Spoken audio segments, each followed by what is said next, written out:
Welcome to Storytime with thee.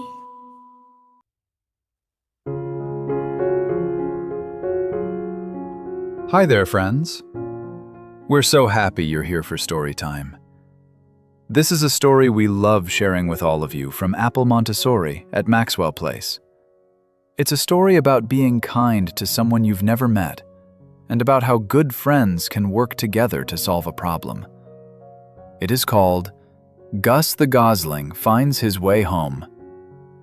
Are you ready? Let's begin. On a bright spring morning in Hoboken, a family of Canada geese waddled across the soft green lawn near the Hudson River.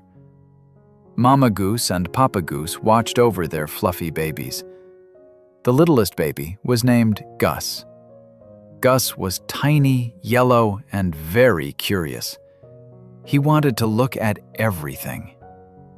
While his family moved toward the water, Gus spotted a butterfly dancing in the air. "Hello, little butterfly," he peeped. "Where are you going?" The butterfly floated over the grass, around a corner, and past the big brick school. Gus followed it, step by step. But then the butterfly flew away. Gus stopped and looked around. His family was nowhere in sight. "Mama?" called Gus. "Papa?" No answer. Only the wind. Only a faraway car. Gus felt small all over. Then he heard something soft and lovely drifting through the air. Music. Gus lifted his head. The music sounded twinkly and sweet, almost like it was saying, "Come this way." It came from Apple Montessori at Maxwell Place. The front door was open just a little, just enough for one tiny gosling to wiggle through. Gus tiptoed inside. Pat, pat, pat went his little feet on the shiny floor. He walked down the quiet hallway.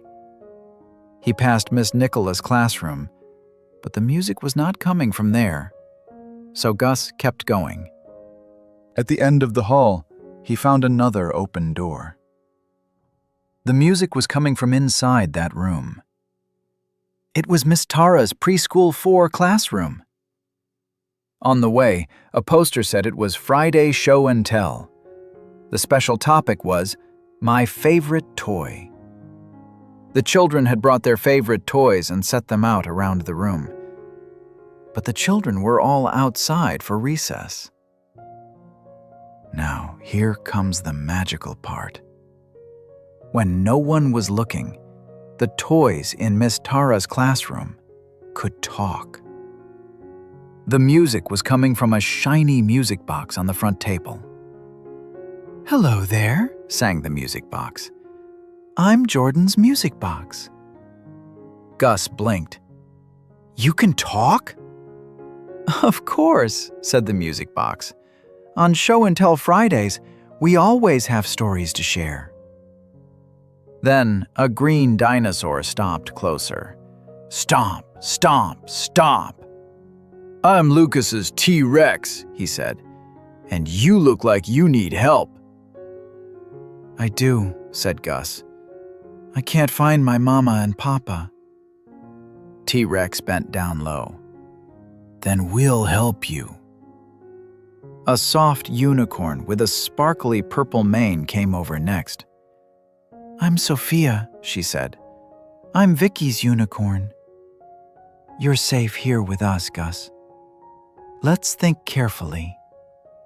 Geese like grass, and they like water too. Maybe your family is outside where the grass meets the water." Suddenly, 3 monster trucks rumbled across a table. Vroom, vroom, vroom! One truck was big. 2 trucks were small. "I'm Lucas's big El Toro Loco," shouted the large one. "And we're Angus's 2 little El Toro Locos," said the small trucks together. "We notice everything," they said. "We've seen children come in from the playground with grass on their shoes. And sometimes we hear honk honk from outside. High up on a shelf, something red and blue flipped into the air and landed with a light tap. "I'm Aslan's Spidey Transformer," he said. "Spin and Ghost Spider are part of me too." He pointed toward the window. "From up high, I can see outside better than anyone else here. I've seen big birds with long necks on the lawn past the playground." Gus perked up. "Really?" "Yes," said Spidey. "Very really." Then Harula's horse calmly clip-clopped over. "Animals who want space usually choose the biggest, quietest patch of grass," she said. "Not the little patch by the parking lot. The wide lawn near the river."